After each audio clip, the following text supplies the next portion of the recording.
Şimdilik kulaklarıma inanamıyordum. Gitmiş mi? Neden gitmişlerdi? Onları İngiltere'den bu kadar ani ayrılmaya ne sebep etmişti? Sordum, konuda koridor görevlisi vardı ama bana sadece şu şey söyleyemedi. Bir gün önce Paris'e yola çıkmışlardı ve yola devam etmeyi planlamışlardı kıtayı öte, ilk Avustralya teknesini yakalamak için Napoli. Sadece sorgulamaya devam edersem saçma görünmem gerektiğini düşünüyorum. Bir daha fazla olmadım, bir ucunu eline bastırdım ve yavaşça elime geri döndüm. Kendi otelimi düşünmeye çalışıyordum. Ama birkaç saat ayırdım, tatmin edici bir sonuca varamadım. Tek hayati nokta kaldı ve tartışmalı değildi, gitmişlerdi. Ama posta akşam bana bir mektup şeklinde aydınlanma getirdi, Londra ve Dover'da görevlendirildi. Rapor şöyleydi: Pazartesi öğleden sonra. Kendi sevgilim, babamın başına korkunç bir şey geldi. Ne yapacağımı söyleyemem, çünkü kendim de bilmiyorum. Dışarı çıktı bu sabah en iyi sağlıkla ve ruh haliyle, yarım saat sonra döndüm, bir saat önce yaprak gibi titriyor ve çarşaf gibi beyaz. Sadece oturma odamda bir sandalyeye ulaşacak kadar güç, o bayıldı. Kendine geldiğinde, söyle hizmetçin hemen eşyalarını toplasın. Kaybedecek bir an bile yok. Başlıyoruz bu akşam Paris'e gidip Napoli'den ayrılan bir sonraki tekneye ulaşmak için. Avustralya, dedim ki, ama baba, tek kelime yok, diye cevapladı. Ben söyledim, bu sabah varlığını imkansız kılan birini gördüm. İngiltere'de bir an daha kalmalıyız. Git ve hemen eşyalarını topla, yoksa ölümümün kapında olmasını istemiyorsan. Ondan sonra yapabilirim, tabii ki, hiçbir şey söyleme. Eşyalarımı topladım ve şimdi, yarım saat içinde, İngiltere'yi tekrar terk etmek. Keşke seni veda etmek için görebilsem, ama o da imkansız. Ne anlama geldiğini anlayamıyorum ama bizi bu kadar aniden götüren çok ciddi bir iş, hissediyorum, ikna oldum. Babam Londra'da bir dakika kalmaktan korkmuş gibi görünüyor, yardım edemeyeceğinden daha uzun. Ben yazarken pencerenin yanında bile duruyor, otele giren herkesi ciddiyetle inceliyor. Ve şimdi, benim kendi. Ama sonrasında olanlar, onun sevgisinin tekrarları, gerçek olma yeminleri bana göre vesaire, herhangi birine ilgi göstermezdi, sadece aşıklar. Şaşkın biri gibi oturdum. Tüm zevk aniden kaybolmuş gibi oldu benim için hayat. Sadece elimdeki kağıdı döndürerek oturabiliyordum ve trenin acımasızca Fransa üzerinde uçup gidişini hayal ediyordu benden, dünyadan daha çok sevdiğim kız. Aşağı indim, park yaptım, ama oradaki sahne artık gözlerimde ilgisini çekmedi. Gittim, daha sonra bir tiyatroya gittim, ama sahnelenen eserden hiç keyif alamadım. Londra aniden benim için hoş olmayan bir hale gelmişti. Buradan çıkmam gerektiğini hissettim ama nereye gidebilirdim? Her yer şu anki mizahımda aynıydı. Sonra yolculuğumun orijinal motivasyonlarından biri önümde belirdi ve ben öneriye göre harekete geçmeye kararlıydı. Ertesi sabah buna göre mümkünse denemek için Hampshire'a doğru yola çıktım, babamın eski evini bulmak. Ne biçim bir yer olurdu, en ufak bir fikrim yoktu. Trenden Lyndhurst Road'da ayrılıyor, aradığım köye gitmek yeni ormanın kalbinde yer alıyordu, harabe bir arabayı kiraladım, en yakın han sahibinden teslimat aldı ve yola çıktı. Adam, beni araba kullanan kişi, mahallede yaşamıştı, bu yüzden erken fırsat buldu, bana bildirmek gerekirse, 70 kadar sürdü ve bu ona komik bir şey gibi geldi, hayatında hiç bu kadar ileri gitmediği bir durum. Southampton'a ise trenle sadece 10 dakika mesafede. 2 mil kadar yol kat etmiştik ki aklıma bir şey söylemek geldi. Yürüttüğümüz yer hakkında arabacı, "İçerideydi olasılık sınırları," diye düşündüm. Belki de bir zamanlar benim baba. Onu denemeye karar verdim. Bu yüzden bir yük geçene kadar bekledim, sokaktan gelen hayat, ona soruyu sordum. Şaşırtıcı bir şekilde, ismi duyar duymaz artık olabildiğince heyecanlıydı. "Hatteras," diye bağırdı. "Bir Hatteras mısın? Vay canına, canım, kim düşünmüş olabilir ki? O zaman ismi bu kadar iyi biliyor musun?" Ay, ismini yeterince iyi biliyorum. Bu bölgelerde kim tanımaz ki? Orada ilk hatırladığımda eski Squire ve Lady Margaret'tı. Sonra Squire Jasper ve oğlu kaptan, yabancı ülkelerdeki isyanda öldürüldü ve usta James, babamın adı buydu.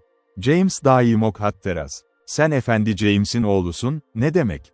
Vay canına, peki, şimdi bunu düşünmek de." Squire ile konuştuktan sonra evden kaçan ve giden o yabancı yerlere. Kim düşünürdü ki? Sir William hemen aşağı inecek, "Seni görmek güzel, bağlanacağım." Sir William kim? Şu anda kalan tek kişi o, efendim. Evde yaşıyor. Ah, canım, ah, sevgilim. Son yıllarda ailede bir sorun vardı. Bu sırada ülkenin görünümü değişiyordu. Biz arkamızda kısa bir tepeye çıktık ve şimdi tekrar iniyorduk, gözlerime daha çok görkemli, özel bir cadde gibi görünen bir caddeden kamu yolu. Güzel ağaçlar her iki tarafta da yetiştiriyordu ve dallarını başlarının üzerinde birbirine karıştırmışlardı. Önümüzde, bir boşluktan yapraklar, kıvrımlı nehri ayırt edebildik. Aramaya geldiğimiz köyün saman çatıları, kıyıları ve kilisenin eski gri kulesi, nöbet ve koruma genel olarak. Aklımda tarif edilemez derecede huzurlu ve hatta hüzünlü bir şey vardı o görüş, geçmişe karşı sessiz bir sempati, bunu açıklamakta zorlanıyordum çünkü sömürge doğumlu ve büyümüş olduğumu görmek için. O zamandan beri ilk kez İngiltere'ye varışımda, yerin gerçek güzelliği bana geldi. Ay sanki o sessiz ve huzurlu yerde sonsuza dek arayabilirmiş gibi hissettim. Tepenin dibine ulaştığımızda ve köşeyi döndüğümüzde, bir geniş, iyi yapılmış taş köprü karşımıza çıktı.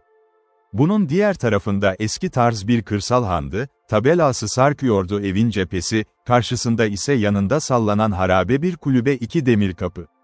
Kapılar 8 feet veya daha yüksekti, ince dövme demirden yapılmış ve büyük taş direkler tarafından desteklenmiş. Tepede iki taş hayvan, sanırım griffin olarak adlandırılırlar, tutuşturan pençelerinde kalkanlar, geçenlere vahşi bir ihtişamla bakıyordu. Kapıların arkasından bir cadde yaralandı ve ormanın içine kayboldu. Bana danışmadan, eski arabacım han bahçesine girdi ve, dizginleri bir DNA'lerin eline attı ve araçtan indi.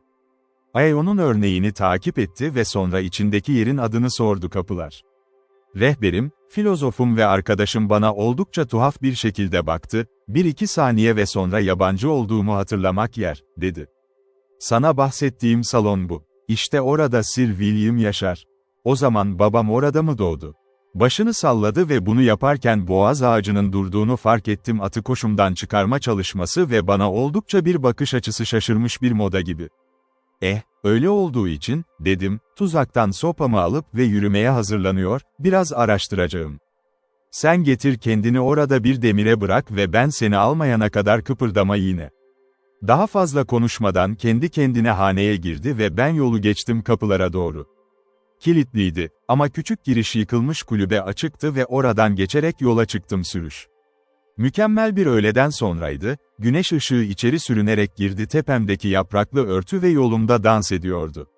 Sağda ise konservelerin kalın dayanıklılığı, solumda ise çayırların karşısında bir benddeki suyun parıltısı fark edebiliyordum. Devam etmiş olmalım, ormanın içinden neredeyse 1 mil geçtikten sonra evi gördüm. O zaman, ne garip bir deneyim benim deneyimimdi.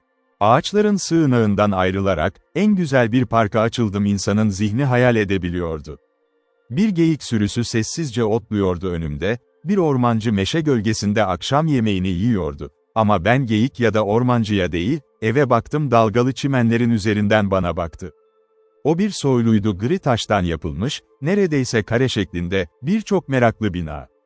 Destekler ve açılar. Sürüş büyük bir süpürücülükle ona doğru koştu ve önündeki yeşilin üzerinde bazı büyük ağaçlar görkemli şekilde büyüyordu. Yazı. Benim zamanımda, şu dönemdeki görkemli evler hakkında çok konuşulmuştum. İngiltere, ama ilk kez birini görüyordum. Ve sanırım burası babamın doğduğu yer, atalarımın evi, yüzyıllardır yaşamıştı. Sadece durup ona tam bir şekilde bakabiliyordum, şaşkınlık. Görüyorsun, babam her zaman çok sessiz bir adamdı ve bazen çocukken yaşadığı sıyrıklardan ve nasıl babası çok sert bir adamdı ve onu devlet okuluna göndermişti. Çünkü öğretmeni onu yönetimsiz bulduğu için, onun böyle bir şey yapacağını hiç düşünmemiştik, çok büyük bir şey oldu. Doğrusunu söylemek gerekirse, ne yapmam gerektiği konusunda biraz şüpheli hissediyordum. Bir şekilde eve gidip tanıştırmak konusunda oldukça gergindim kendimi aile üyesi olarak, hiçbir belge olmadan iddia yukarı, ama yine de, gitmek istemiyordum ve eski yeri gördüğüm ve orada olduğum aklımı hep rahatsız ediyor, içeri girmeye korkuyorlar. Kararımı verdikten sonra ise yola çıktım, çapraz bir şekilde parka doğru ilerledi. Yaklaştığımda, her şeyin benim de fark ettiğim ihmalin aynısını gösterdiğini keşfettim. Lodge, yol yabani otlarla kaplanmıştı, hiçbir araba yok gibiydi, uzun süre boyunca bu hikayeyi paylaştı. Birçok pencereyi kepenkler kapatıyordu ve bozulmadıkları yerlerde bir değil, Birkaç cam kırılmıştı. Büyük taş verandaya girmek, burada mümkün olurdu. 100 kişiyi oturttum, antika kapı zilini çektim ve bekledim, sesler koridorlarda tekrar yankılanırken, perde açılacak bir sonraki sahne. Kısa süre sonra yaklaşan ayak sesleri duydum. Kilidde bir anahtar döndü ve büyük kapı hızla açıldı. Yaşları zor olan yaşlı bir adam, toplamda 70 yaşından az, önümde duruyordu. Ciddi bir takım elbise giymiş, siyah, yaşla neredeyse yeşil. İşimi hırıltılı bir şekilde sordu fısıldayarak. Sir William Hatteras'ın evde olup olmadığını sordum. Bana bunu bildiriyorlar öğrenecekti, beni tuhaflığım üzerine düşünmeye bıraktı pozisyon. 5 dakika kadar sonra geri döndü ve bana takip etmem için işaret etti. Salon, binanın dışına uygundu, yüksek ve büyüleyici. Zemin meşe ağacıydı, neredeyse yaşla siyaha dönmüştü, duvarlar ise güzel ahşap seketli ve oyulmuş, ara sıra uzun zırhlılar figürler küçümseyici bir sessizlikle üzerime bakıyordu. Ama taçlandırma en büyük ihtişam, merkezden yukarı çıkan muhteşem merdivendi. Yeterince geniş ve güçlüydü ki bir araba ve 4 araba alabilirdi. Onu destekleyen sütunlar ve korkuluklar zarifçe oyulmuştu ve raylar. Yarı yolda bir tür iniş vardı. Oradan yine merdivenler sağa ve sola ayrılıyordu. Bu iniş yerinin üstünde, renkli bir ışık akışı aşağıya fırlatıyor, salona karşı muhteşem bir vitray pencere ve bir pastil üzerinde ortasında, kapıda beni çok şaşırtan kollar vardı.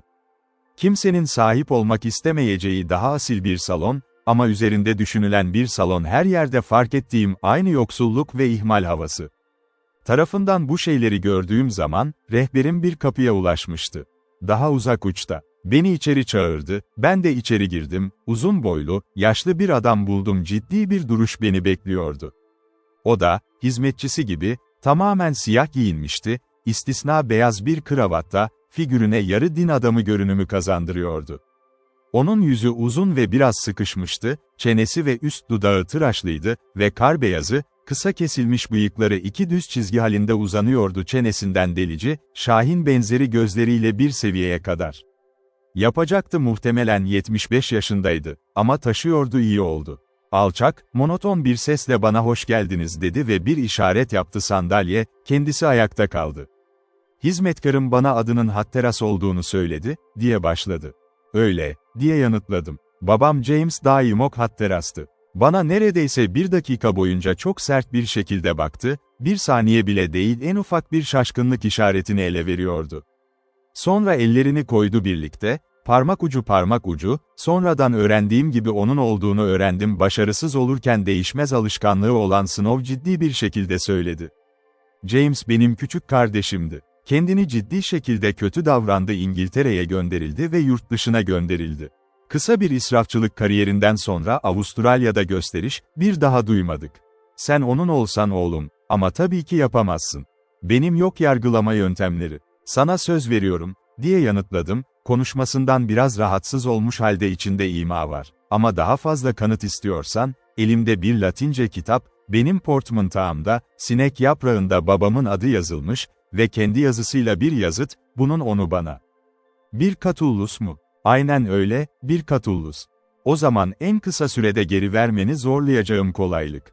Kitap benim mülküm, 18 peni ödedim. 3 Temmuz 1833, John Burns'un dükkanında, Fleet Street, Londra. Benim kardeşim bir hafta sonra benden aldı ve ben karşılayamadım, ben de bir kopya daha aldım. O zaman kitabın babamın kimliğinin kanıtı olduğunu kabul ediyorsun.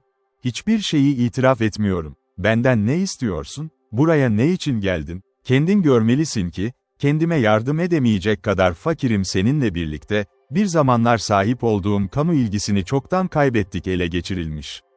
Ne birini ne de diğerini istemiyorum. Avustralya'dan bir gezideyim ve kendimi kimseden bağımsız kılacak kadar yetkililiğe sahibim. Ah, bu konuya farklı bir görünüm getiriyor. Diyorsun ki, diyorsun Avustralya'dan mı? Ve orada ne yapıyordunuz? Altın madenciliği, inci, ticaret. Bir adım daha yaklaştı ve bunu yaparken yüzünün tarif edilemez bir kurnaz ifadeyle baktı, bu açıkça amaçlanmıştı, çekici bir nitelikte ol. Küçük sarsıntılarla konuştu, elini bastırdı, her cümle arasında parmakları birleştirir.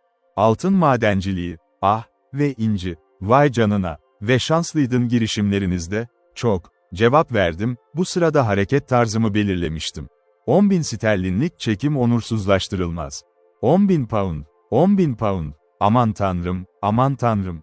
Odada sürekli bana bakarak gidip geliyordu gözlerinin köşelerini, sanki ona söylediğimden emin olmak ister gibi gerçeği.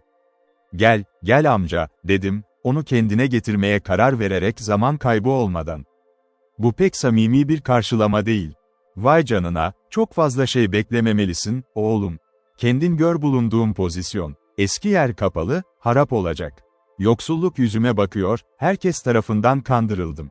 Soyuldu sağa ve sola, hangi yöne döneceğini bilmeden. Ama üstümde durmayacak. Bana istedikleri gibi hitap edebilirler ama kan çıkaramazlar taş. Yapabilirler mi? Bana hemen cevap ver. Bu konuşma bana her şeyi bir mızrak asası kadar açık gösterdi. Yani, tabii ki, terk edilmiş ve ihmal edilmiş evin sebebi ve onun kendime olağanüstü bir şekilde karşılandım. Ayağa kalktım. Amcam için kesinlikle öylesin, ne dersen söylersen tam tersine, gitmem gerekiyor. Sizi böyle bulduğuma üzüldüm ve bana ne diyorsun, toplumumla seni endişelendirmeyi düşünemedim. Eski kiliseyi görmek ve papazla konuşmak istiyorum, sonra ben bir daha seni rahatsız etmemek için gideceğim. Beni gözaltına almak için hemen neredeyse doyumlu bir şekilde çalıştı. Hayır, böyle gitmemelisin. Konaklama uygun değil. Üstelik yapmamalısın, papaz ile konuş. O kötü bir adam, papaz, sert bir adam ve zalim bir adam değil. Benim hakkımda korkunç şeyler söylüyor, Parson. Şimdi kalıp benimle öğle yemeği yiyecek misin? Tabii ki potluck, ben çok fakirim size bolca yemek vermek için ve bu arada sana evi göstereceğim ve mülk. Bu tam istediğim şeydi ama sabırsızlıkla beklemiyordum. Onun yanında öğle yemeği ihtimali. Titreyen ellerle eski tarz bir şapkayı bir çivinden indirdi ve kapıya doğru döndü. Oradan geçtikten sonra dikkatlice kapıyı kilitledi ve anahtarı pantolonunun cebine bıraktı. Sonra çok yukarıda, çok hayran olduğum güzel meşe merdivenin yanında.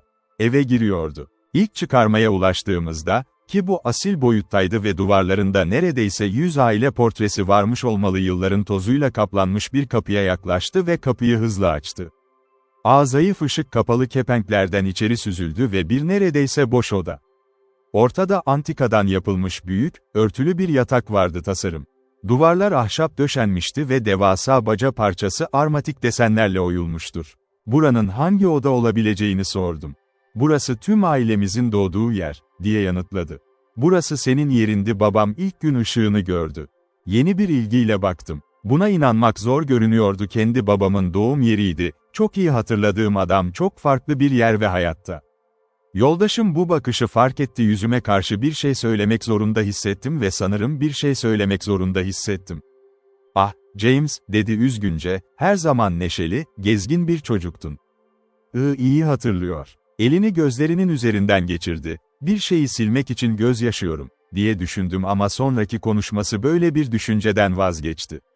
Hatırlıyorum ama gitmeden 1-2 gün önce burnumu kanlattın, bahçesi ve tam ayrıldığınız sabah yarım taç ödünç aldınız ve asla geri ödemedi.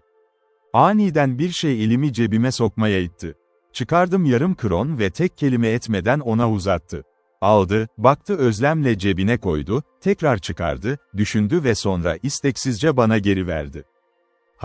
Hayır, oğlum, paranı al, beni gönderebilirsiniz Catullus.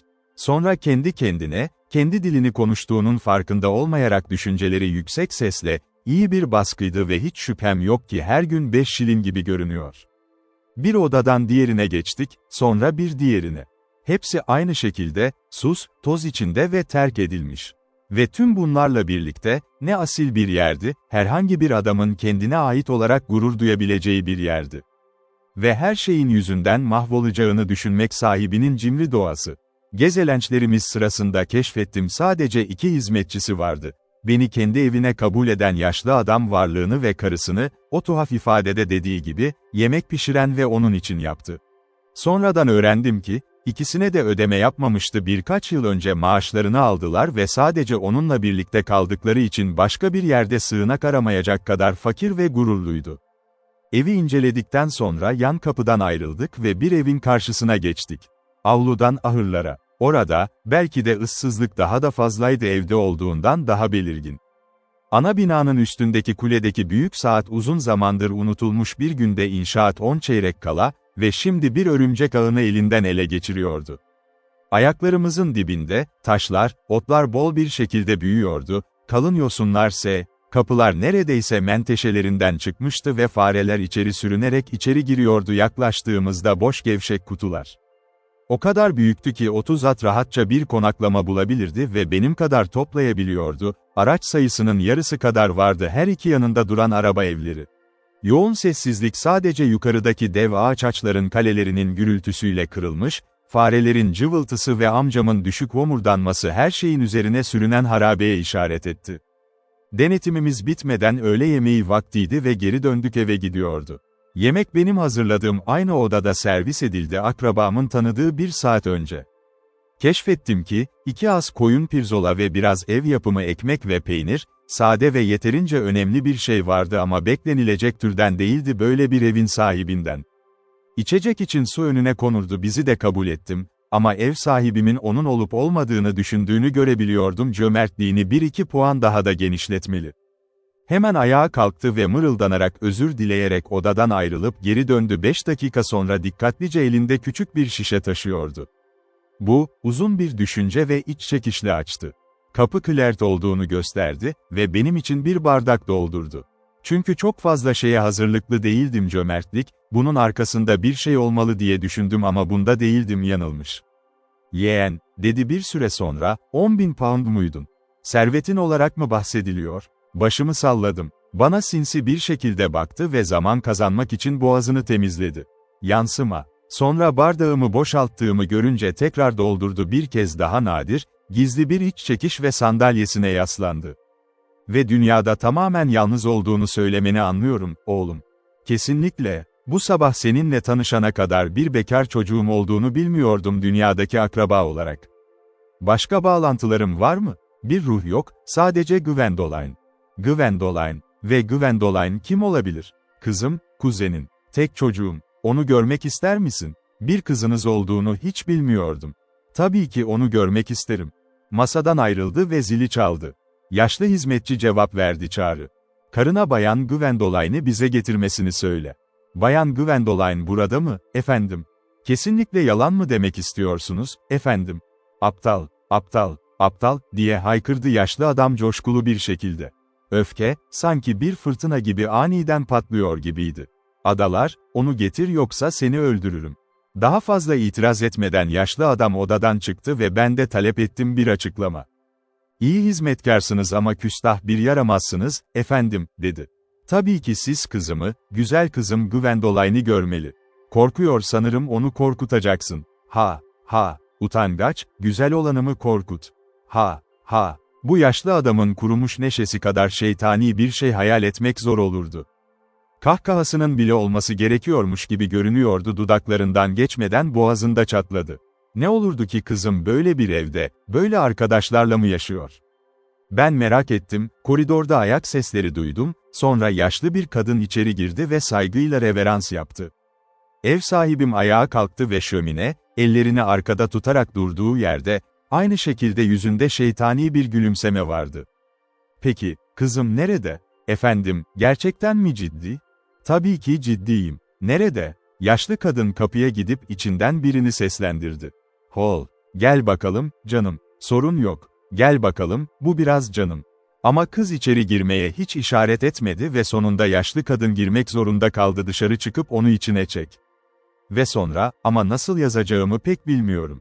Nasıl size içeri giren şeyin doğru bir tanımını vereyim mi? O, eğer buna denebilirse, yaklaşık 3 feet boyunda, giyinmişti şekilsiz bir baskı kostüm. Saçları dağınık bir yığın halinde duruyordu ve sallanıyordu başında, gözleri yüzüne göre çok büyüktü ve tamamlamak için korkunç bir etki, bir yanağında büyük bir sakal lemi çıktı ve aşağı indi. Neredeyse çenesi hizasına kadar. Yüz hatları tamamen garipti, şimdi ve yine vahşi bir canavarın inlemelerine benzeyen küçük inlemeler çıkardı, bir insandan daha çok önem veriyordu. Yaşlı kadının çabalarına rağmen böyle yaparsa, yanından ayrılmaz, sadece salyalar içinde durur ve kapının yarı karanlığında inliyordu. Korkunç bir manzaraydı, neredeyse beni nefretle hasta ediyordu. Ama tüm bunların en kötü yanı, babasının insanlık dışı neşesiydi. "Hadi, hadi," diye bağırdı, "hiç böyle güzel bir kız çocuğu oldu mu? Değil mi o bir güzellik mi? Bir prensin gelini olmaya uygun değil mi? Olmaya uygun değil mi bütün bu yerin varisi mi? Genç dükler onun elini sormayacak mı? Evlenmek mi? Ah, sen güzelsin, sen, ama orada, onu götür, al onu diyorum ki," dedim, yaramazlık yapmadan önce. Sözler ağzından çıkar çıkmaz yaşlı kadın onu yakaladı. Saldırıp onu odadan dışarı çıkardı, önceki gibi inledi. Anlıyorum, o dairede en az bir kişi vardı ki o da içtenlikle ondan kurtulabildiğime sevindim. Kapı üzerlerine kapandığında ev sahibim yerine döndü ve bir iç çekiş daha ile bardağımı doldurdum. Sırada ne olacağını merak ettim. O ancak çok geçmeden bunu öğrendim. "Artık her şeyi biliyorsun," dedi. "Evimi gördün, gerçekten yoksulluğumu gördün, sen de kızımı gördün.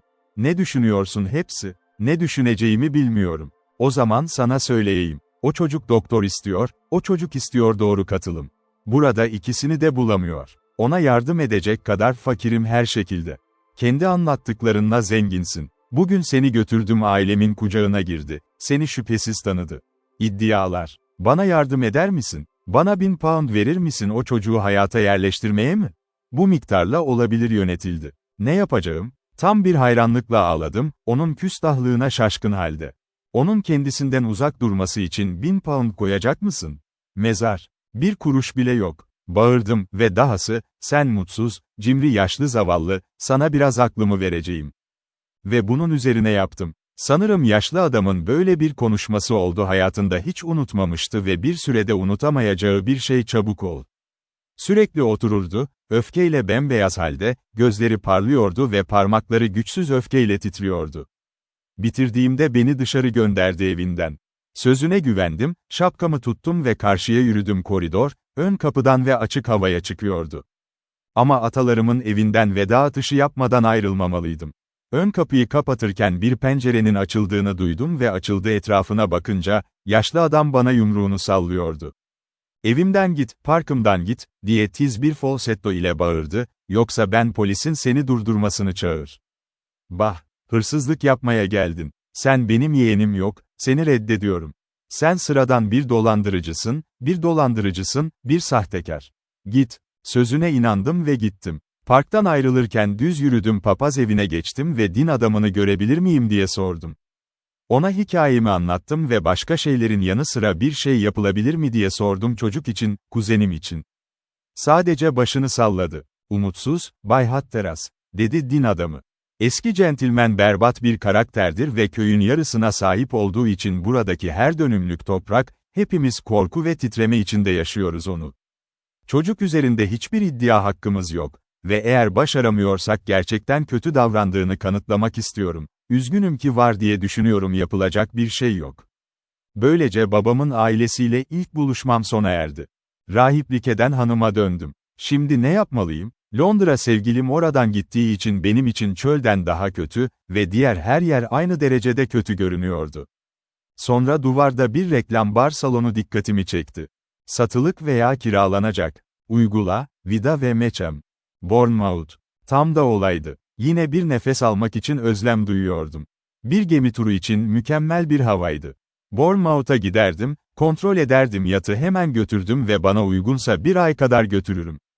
Benim kararımı verdikten sonra Jehu'yu buldum ve trene doğru yola çıktım. Asla böyle yaparak ikinci adımı attığımı hayal ediyordum. Hayatımın tüm geleceğini etkileyecek olaylar zinciri.